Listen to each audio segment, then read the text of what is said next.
Okay, so let me make sure that my phone is off. And we are.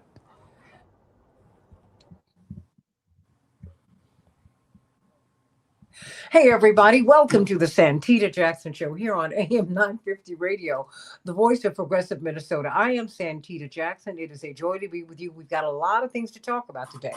In this hour, let's talk about Somalia. Why have we bombed them 100 times plus this year? What is their geopolitical significance? How do they unite Africa and the Arab world? I mean, just who are they? Because we don't get involved in these conflicts unless there's something in it for us.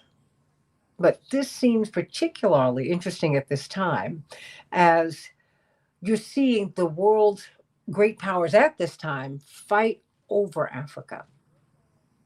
Everyone is trying to really, I won't say lay a claim, but certainly establish relationships. Well, some are trying to lay a claim, others are trying to establish relationships.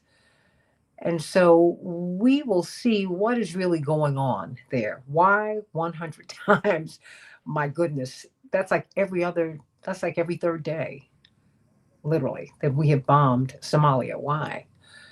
Why? Let's talk about it on the Santita Jackson Show. And of course, we are streaming on the Santita Jackson Show YouTube channel, the Santita Jackson Show YouTube channel. Please like and subscribe there.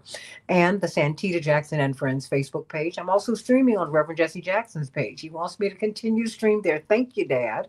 And then at Santita J on X and Santita Jackson IG. Blue Sky, santitajackson.bsky.social. Please like and share. You all are doing a great job at that. We look up and you're sharing the show day after day after day after day. And so, Dave, we've gotten streams, 1.5 million, 2 million streams a show and things like that. Yeah, my eyes went like that too. I happened to bump into it. I was like, okay. But people are passing the show along. So please do that. But I want you to do that with Dave DeCamp as well. Antiwarnews.com is his podcast. And he's the editor of antiwar.com. I go there every day. There are so many stories. You are not going to be able to get through them in a day. But if you really want to get behind the headlines, I would encourage you to go to antiwar.com. And one of the things that I really appreciate you about your work, Dave DeCamp, you don't come from, if you will, no pun intended, from a Democratic or Republican camp. You just look at what's happening here. So I'm apt to see you on MS Now, CNN, well, maybe, or Matt Gates. I'll see you. No, but I think that that's important because we have to have conversations with everybody. That to me is very, very important. Very, very, very, very important. So, my father has a great gift for turning, they say, foes into friends. So he was never out with anyone. I was always amazed at the people he knew. But as I got older, it didn't shock me at all. And I think that's important for us to do, particularly when we talk about matters of war and peace.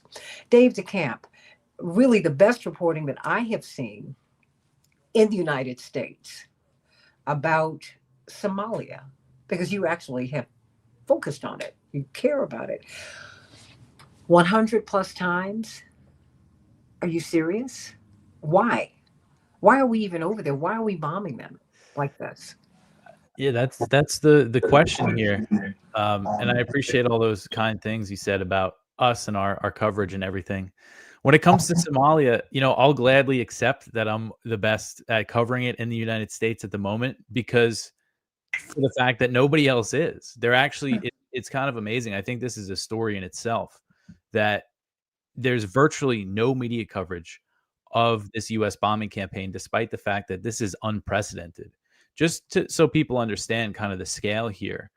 Right now, we're at 102 airstrikes, and this is according to Africa Command, U.S. Africa, and this is what they tell me. I'm not working with much information here, and the number kind of downplays it because they count an airstrike, say a few planes bomb one target. It's not like the number of missiles. Some of these are very big attacks. But so we're at 102 this year. In 2024, the U.S. launched 10 airstrikes in Somalia. So it's more than 10 times what Biden launched last year. I was just doing some numbers yesterday based on AFRICOM's records. Trump has bombed Somalia more times this year than Obama and Biden bombed the country combined in their 16 years.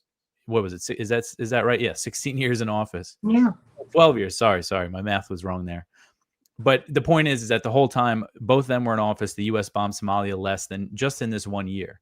And this is not a new conflict. The U.S. has been involved in Somalia for decades.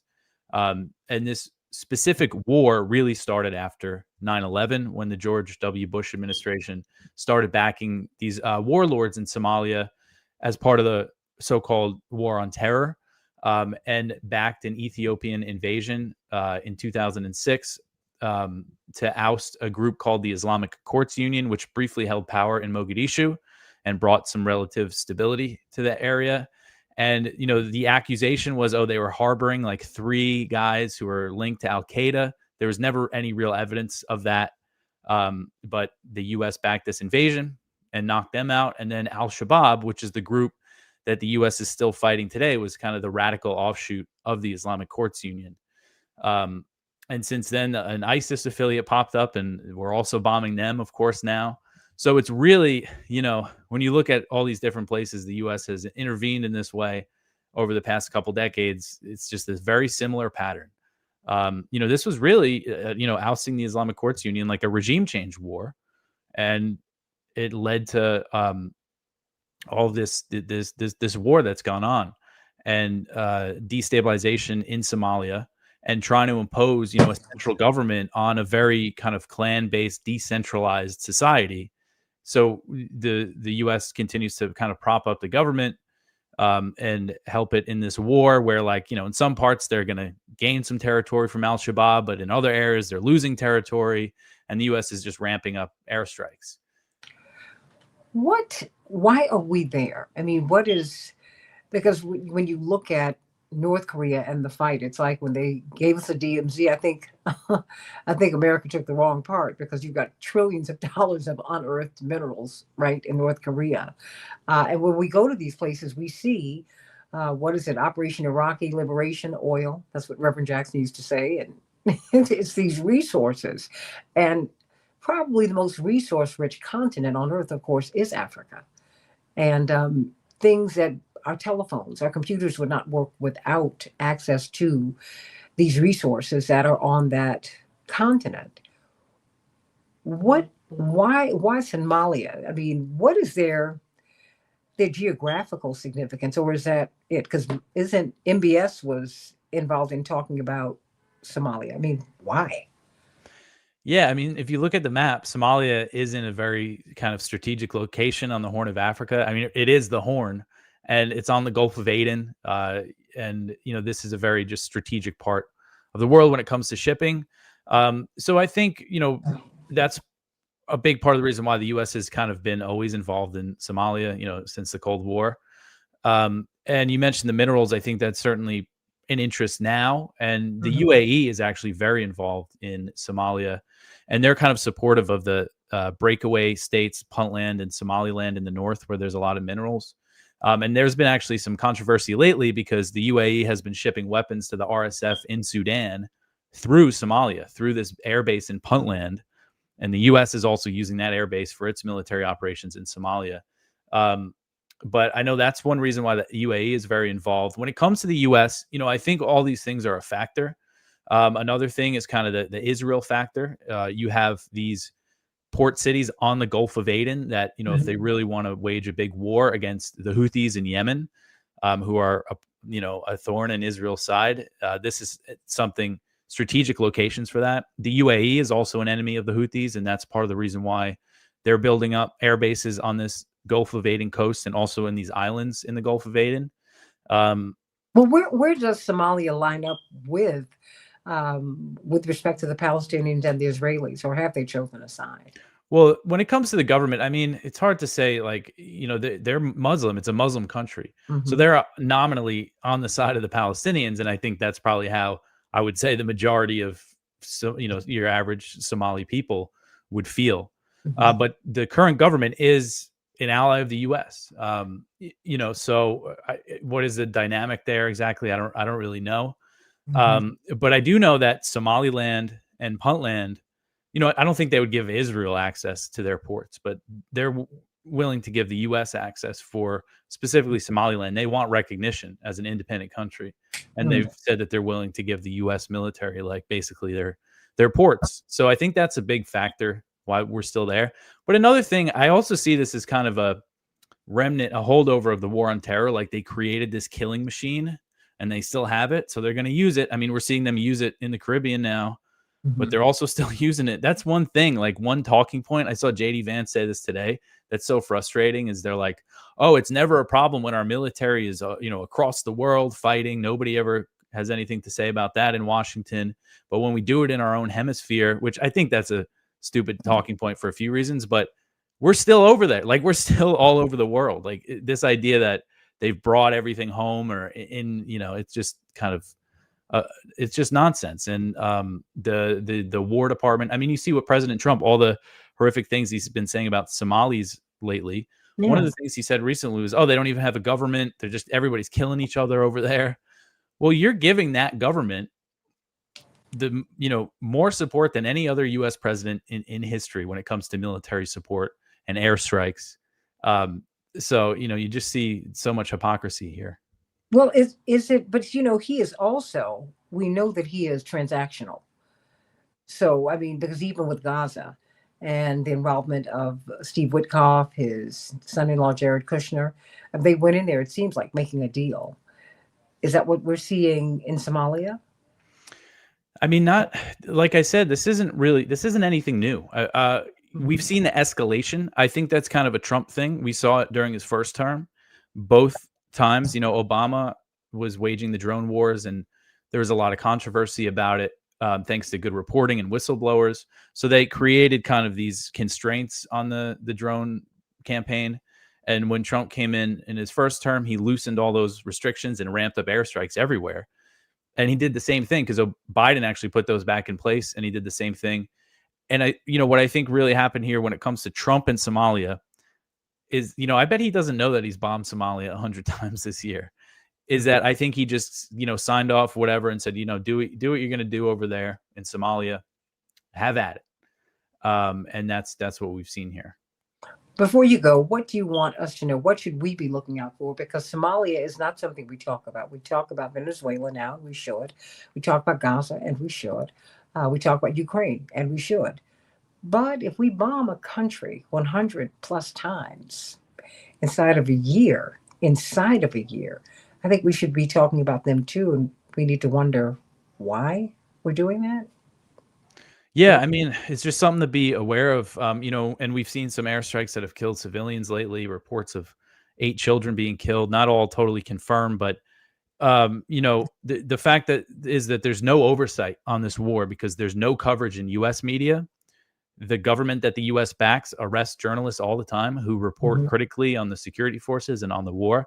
And also Al-Shabaab, they restrict internet use in the areas that they control. So we just don't know what's really happening on the ground of these U.S. airstrikes. So I would say let's try to get more eyes on it, more oversight. And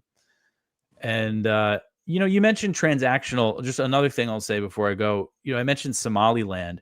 This is something I could see Trump doing, is recognizing Somaliland, which has been a de facto independent country basically since the Mhm. 90s, to get some kind of deal for the ports and mineral access. That's something, in the U.S. maybe establishing a military base there. That's something that I could see happening. But this war seems to just be going on with really nobody noticing. And I think that's kind of the important thing, is just to talk about it, get eyes on it, and keep it in your mind. Well, because it just wasn't explored that on Mohammed bin Salman's trip to the White House to Washington, that he brought this up. This was a talking point, and no one's talked about it, right? And now we need to move on to Sudan. I'm like, wait a minute, what's going on? Why is there this push for Africa from that part of the world? Even, I Yeah. mean, that they're talking that now that it's front and center at the White House. Yeah, in the UAE, they're kind of the UAE and the Saudis, they're kind of on opposing sides in Sudan, but I Hmm. know that the UAE is very involved all over Africa. And there's a lot there. Yeah, there is. And you know what? If you want to find out more, everybody, go to antiwar.com. antiwar.com. He's the editor there, Dave DeCamp, but also go to his podcast. I want you to subscribe to Anti-War News. Anti-War News with Dave DeCamp. It's always a joy to have you. And thank you so much for squeezing us in today. I'm so glad that we got you. And so I can pivot on to attorney Mark Fancher, but all my love to all of my friends and family at antiwar.com. Thanks, Santita. Thank you, Mark. You guys have a good one. Blessings to you. Attorney Mark Fancher, well, we're looking at the Horn of Africa. We're seeing this Somalia, which connects Africa to the Arab world. We see MBS bringing up, well, having a talking point. I mean, Somalia and the Sudan are very important to them in that part of the world. But let's get to the Somalian immigrants. AM 950 Radio is based in Minneapolis, St. Paul, and it has one of the greatest concentrations of Somali immigrants in the country, and they've made significant contributions to Minneapolis, St. Paul, the state of Minnesota, and to the country. And yet he calls them garbage. I'd like to start there. I mean, and indeed, the president said, "Well, there's no need to even respond to that." That's the best. This is from the New York Times on Trump's insults. That's the headline. Somalia's prime minister said it's better not to respond. Somalia's leader, from this article, said Wednesday that it was better, quote, not to respond, close quote, a day after President Trump called Somali immigrants garbage during what they called, the New York Times termed, a xenophobic tirade. Wow. And it helped me to understand. He said on Tuesday, President Trump said this: we're going to go the wrong way if we keep taking in garbage into our country.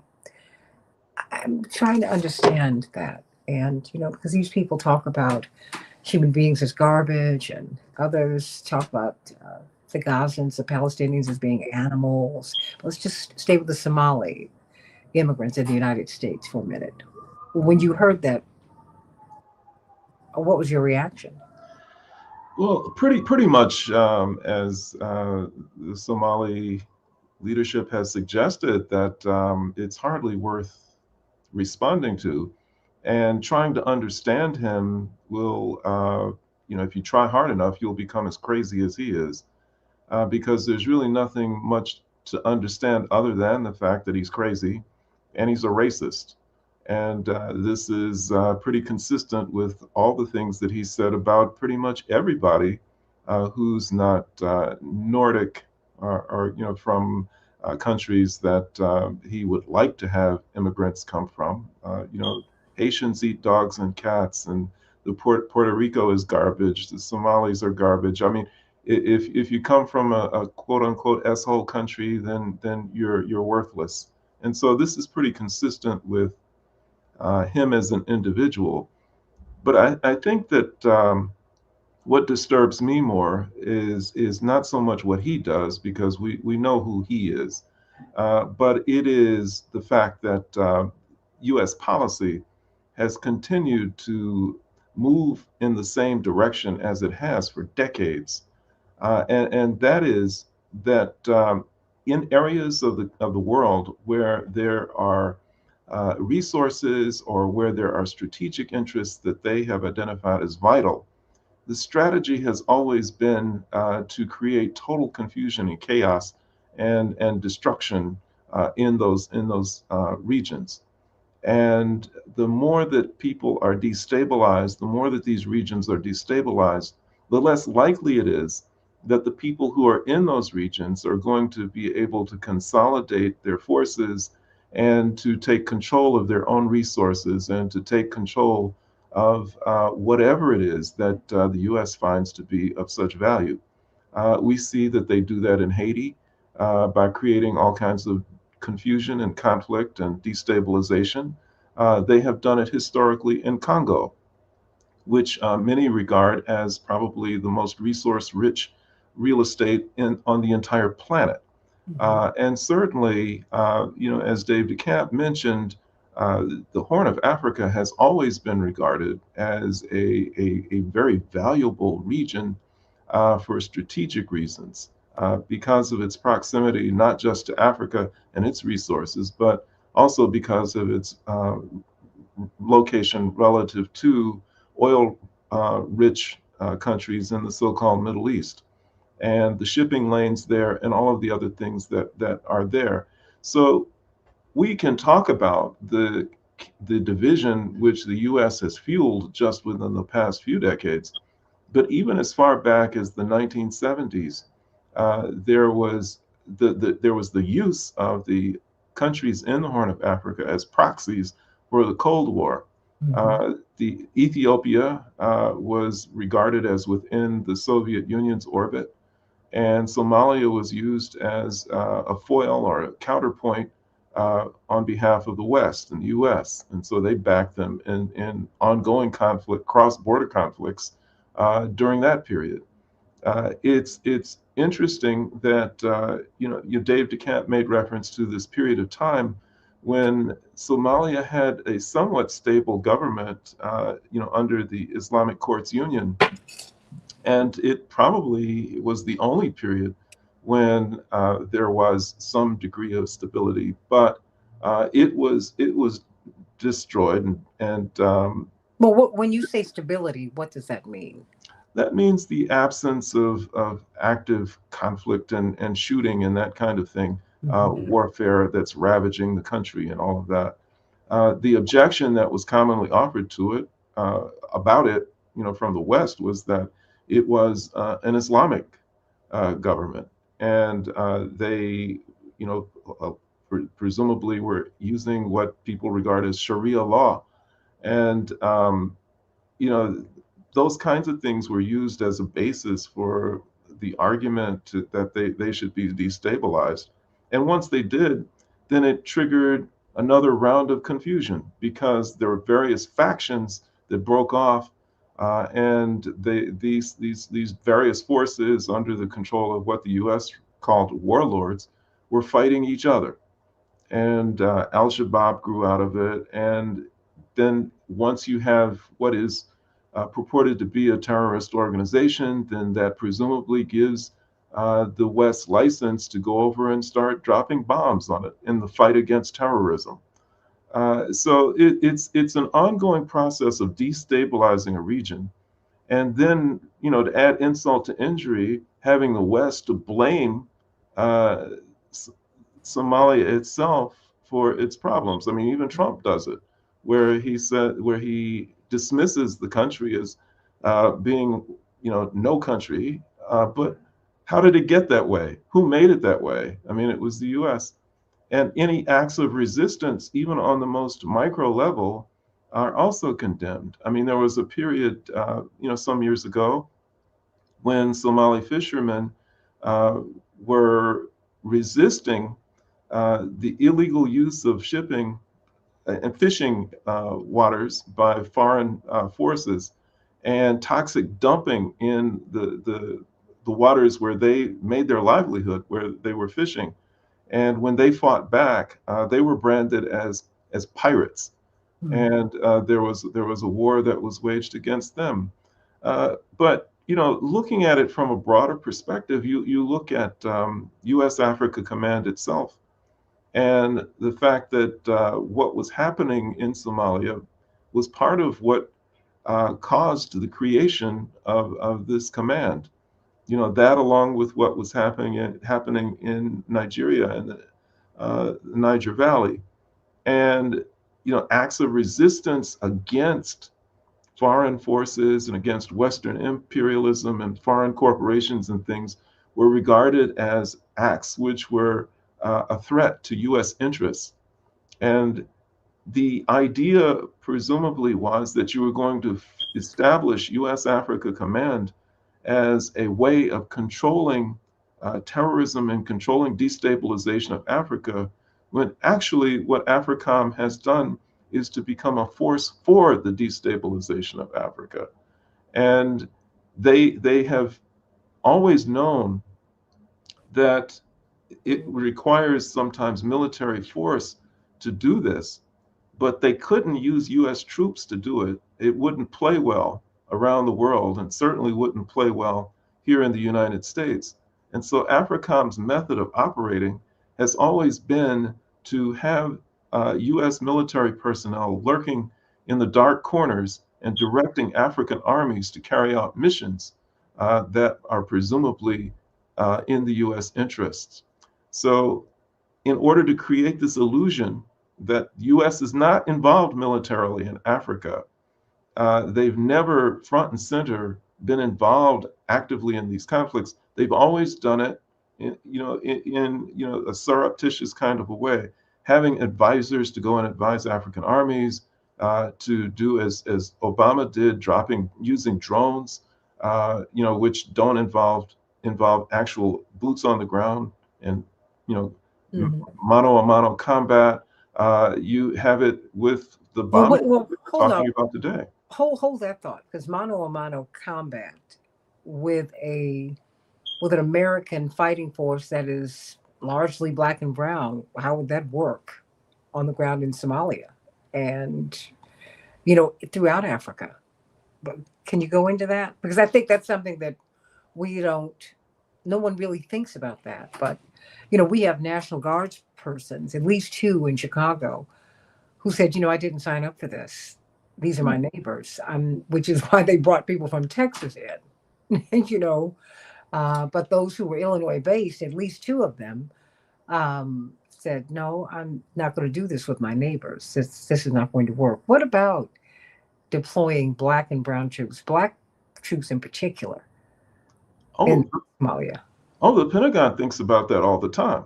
It is uppermost in their minds, and it for good reason. They had a hard enough time getting black GIs to fight in Vietnam. People don't know about that, though, Mark. Oh, I know. In fact, it's not just the Black Panther Party wrote to the North Vietnamese and said, look, we'll send the brothers over to fight on your behalf against U.S. troops. That offer was politely declined, but they were willing to do that. So they are aware of this, and the idea of sending black troops in to fight in Africa, I mean, they know that that's a non-starter, and so they've tried to avoid it. And in fact, one of the things that offended me greatly was when AFRICOM was first created, and I was already disturbed by the concept. Mm-hmm. But then when they announced who the director would be, it was a guy named Kip Ward, who was a black man. And so, this presumably, I guess, was intended to make this somewhat palatable, the idea of the U.S. being in Africa. But the thing that AFRICOM continued to insist in its early years was that we are not establishing military bases in Africa. We're not establishing military bases in Africa. But they established a full-scale military base where in Djibouti, in near the Horn of Africa, and just never talked about it. They just classified it as something other than a military base. So this region is one that has been, something that has preoccupied the U.S. military establishment for decades, and there's no reason to think that they won't continue to be focused on it in the future. So why do you think, are we averting our gaze when it comes to Somalia? Are we shielding what's happening in Africa? Because, AFRICOM was opposed by Muammar Gaddafi, President Gaddafi, and he was very successful in keeping AFRICOM off of African soil. And of course, when he was killed, that's when AFRICOM came in. Let's step back a minute, because what did he foresee with the establishing of AFRICOM on African soil? Well, Africa as a whole has learned a great deal over the decades about U.S. intentions in Africa. If you want to go back to the mid 1800s, there was a period that many refer to as the scramble for Africa. And that's when European countries, after having pretty much uh, laid slavery as an industry to rest, started looking at it and saying, there's more in Africa than people. There are all kinds of resources there. There's ivory and timber and gold and diamonds and all kinds of things there that we want. And these European countries began to go in and stake claims to various parts of Africa for purposes of colonization. And they came to a point when they were fighting each other, and they said, "Whoa, this doesn't make good sense. There's enough here for all of us good white people." And so what they did is in 1884, 1885, they convened in Berlin, and they sat around a big map of Africa, and they cut it up like a birthday cake and parceled out various regions to the various European countries that they could colonize. And so when they went in and took control of these regions, it created even further division within Africa itself. It didn't take long for people in Africa to realize that they were being ripped off, but they were so divided that the idea of and oppressed. I mean, the idea of trying to get resources was not their highest priority. They were just trying to get basic human rights, just the opportunity to live without being shot and killed and without being jailed and oppressed and beaten and tortured. And it's particularly horrific in Congo, what they did to people there. But whoa, I think we need to understand what happened in Congo. Um, 20 million of us were killed in the Congo by King Leopold. No one talks about that at all. 20 million people. And not just people being killed, I mean, horrific deaths. Yeah. With people being not just tortured, but dismembered. And being allowed to live while they were being dismembered. Yeah. So horrible kinds of things. So that was a priority. But, people continued to resist. And so that by the time you get to, the early 1900s, people are beginning to say, Africa has a real future. It has possibilities. If it can be self-determining and self-sustaining, if we could just get all of these foreign interests out of the continent. And in order to do that, we need to unite. And so the idea of Pan-Africanism was born during that period. The idea of Africa coming together, uniting and consolidating its forces for purposes of, number one, displacing the foreign interest, and number two, getting control of its resources and governing itself. This is a very potent idea which the imperialists have fought tooth and nail, ever since it has been articulated. Anytime there has been any effort by anybody to make a move in that direction, then they have been crushed, absolutely crushed. And perhaps the person who was most effective in moving it forward was Kwame Nkrumah of Ghana, whose country was the first in sub-Saharan Africa to become independent in the late 1950s. And he began to vigorously argue in favor of what many call the United States of Africa. He realized that all of these more than 50 African countries were little countries that were relatively powerless, and that at that time when he was active, many of them had not even gained their independence yet. They were still under colonial control. But his vision, his grand vision, was an Africa that was not only independent, but that was united. And in uniting, it would become the most powerful superpower on the planet. There would be no country in the entire world that would have as much in the way of natural resources as Africa would. There would be no country that would have as much in the way of diplomatic influence as Africa, they would be capable of putting together a military that was second to none. It would be a country that would be able to dominate the world's economy, the world's politics.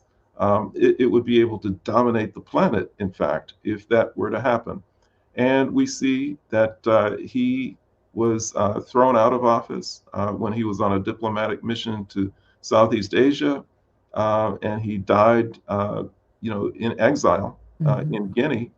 Uh, as the honorary co-president, well, actual co-president with Sekou Touré in Guinea.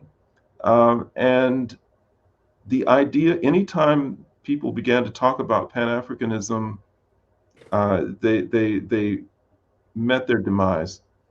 And I'm fast forwarding because there are many people, heroic people, who died in the cause of Pan-Africanism. But the last prominent one was, as you mentioned earlier, Muammar Gaddafi, who probably made more strides in the direction of uniting the continent than anybody had for quite some time. So during the time when he was leading the African Union, he talked quite vigorously about establishing a gold-backed Pan-African currency that, if it went into effect, would devalue the French franc, would make the US dollar probably practically worthless. He talked about opening up borders and allowing for free movement of African people throughout the continent, of joining together and trying to create the United States of Africa. And when he began to make serious moves in that direction, they went after him with a vengeance. And the aims of the West have never been secret. They're for political purposes. Many have made reference in the past to Hillary Clinton's infamous emails, but those are available, unless they've taken them down recently, on the State Department's website. And you can go and you can read the emails that were going back and forth between her staff and between the French government about Muammar Gaddafi and what their aims and objectives were. They said quite clearly, we must stop this Pan-African currency from coming into effect because it will destroy the French economy.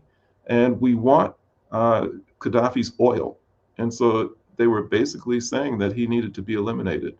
And they certainly did a job. And But and I think it's important for us to at least acknowledge that he was killed in a way that was to dishonor him and diminish the Libyan people. To sodomize him with machetes and to have him lie in state as he was decomposing and have his people come and see him. I think it's important for us to at least acknowledge that, to acknowledge that this was a completely debt-free nation, and they were one of the three largest. They had one of the three largest reserves, second maybe, if not largest reserve of gold on Earth. I just think it's important, Mark Fancher, because we don't have enough conversations about Africa, but other people do, to acknowledge how he was killed. And just, I don't want anyone to forget that. And even when the vote, because the South African president at the time resisted voting to basically to have him, captured. And when he did finally, he got a call from President Obama and said, "My brother, vote with me," and he did. And then he flew to meet Gaddafi and Jacob Zuma. Remember that? And he came to visit him and apologize because he knew that he had signed his death warrant. And he said, I did not mean to do that. I just think it's important for us to step back and acknowledge that, Mark Fancher. I don't want people to go past that. you know, because you're always, I must say, because I was very eager to have this conversation with you, because you always bring Africa into the conversation. Um, and I just want us to, I want us to acknowledge that. And thank you, correctional officer, for the lockdown. Praying for your granddaughter always. Kwame Nkrumah had a strong relationship with Lincoln University. He went there, and Howard University, absolutely. And these liberators, Mark, from the 50s and 60s, were at black colleges. We've got to acknowledge that too, right? Because my parents went to school with these people who were imagining and working toward a free Africa. So I just had to say that because the murder of President Gaddafi, is just devastating. And I think that when you go to the continent, everybody, and I've had the privilege of going, people are so, Africans are still, as you well know, Mark Fancher, and you can take it from here. His killing devastated people, and they are infuriated by it. And I think that was something, and they were very let down by President Obama, um, because it didn't just happen on his watch, it was his call. And it broke my heart. And it broke my heart for his legacy, quite frankly. Yeah. And Fancher. I think on some level he regrets it. But Yeah. the other thing is that, you mentioned the way in which he was killed, and Yeah. that was by design. And it harkens back to what happened on the plantations in this country. When you had a rebellious enslaved African, somebody who was trying to lead insurrections or get people to run away from the plantation, what they would often do is they would assemble all of the enslaved Africans on the plantation to watch this particular person die. And they would kill them in the most horrific ways. The things that would send a message that if you dare to be like this person, this is your fate. And there are even stories of in Haiti plantations where what they would do is they would take the rebellious enslaved person, fill all of his orifices with gunpowder, and then blow him to bits. Just to give you some idea of the level of barbarism that historically we've seen, and it carried forward to Gaddafi. They wanted to make sure that people never tried to dare to be like him. Hmm. And it's not just that he was trying to advance Pan-Africanism, it's that people knew what he was actually doing, even within Libya, his own country. Back in the 1980s, Chris Wallace, the journalist, Mm. did a documentary on life in Libya, and he was walking down a residential street, and the homes on that street were what we would regard as mansions or near mansions with very large rolling lawns. And he said, you might think that we're in one of the more affluent Yes. parts of Libya. He said, these homes are occupied by working class people. Hmm. That what Gaddafi was doing was he was taking the revenue from the oil uh, that Libya produced and distributing it equally, among the people in the country. What he also did is, as an act of solidarity with the rest of Africa, he opened up his borders to Black people in neighboring countries who were experiencing hardship in their countries, and he Hmm. allowed them to flow freely into Libya and to get work and to stabilize themselves. And it created a lot of tension between Gaddafi and Arabs who lived in Libya, who resented, for many of the reasons that are given for resentment of immigrants coming across the southern border in the US. It created tensions there that ultimately exploded. And during the period leading up to Gaddafi's death, uh, the US was providing arms and support to an Arab group that whose name was basically the Coalition to Eliminate Black People. And they were giving guns, and these people were using them to go throughout Black neighborhoods in Libya just engaging in massacres. And these were the people who were on the front lines when they went after Gaddafi himself. And standing behind all of this was the US CIA and AFRICOM. So we have to be very aware of not only what happens in Africa, but who's causing it. So when we look at Somalia, which takes us, I think it's important for us to give Somalia that context, right? I mean, we need to understand that Black independence in Africa is something that is pushed back against today. The fact is, President Gaddafi pushed back against the internal racism. He said, no, no, no, no, we are all brothers and sisters. He did not play those color games, those colorist games. He didn't do that. And now we see the darkest Libyans enslaved. And so when I look at, and all of these countries that lose their wealth, what they have in common is division. And what you've been talking about with Kwame Nkrumah and Muammar Gaddafi and Julius Nyerere and Kenneth Kaunda and all of these other great lions of the freedom struggle, whom we should know, quite frankly. They were all fighting for unity. I've got about 5 minutes here, and I want you to take the floor. Because when you've got the president calling these people garbage, I mean, this is one of the oldest civilizations in existence. They are a proud people who've contributed civilization as we know it, the best of civilization. Some of the greatest contributors have been the Somalian people. What do we make of this? Because they must be quite important to be bombed every 3 days.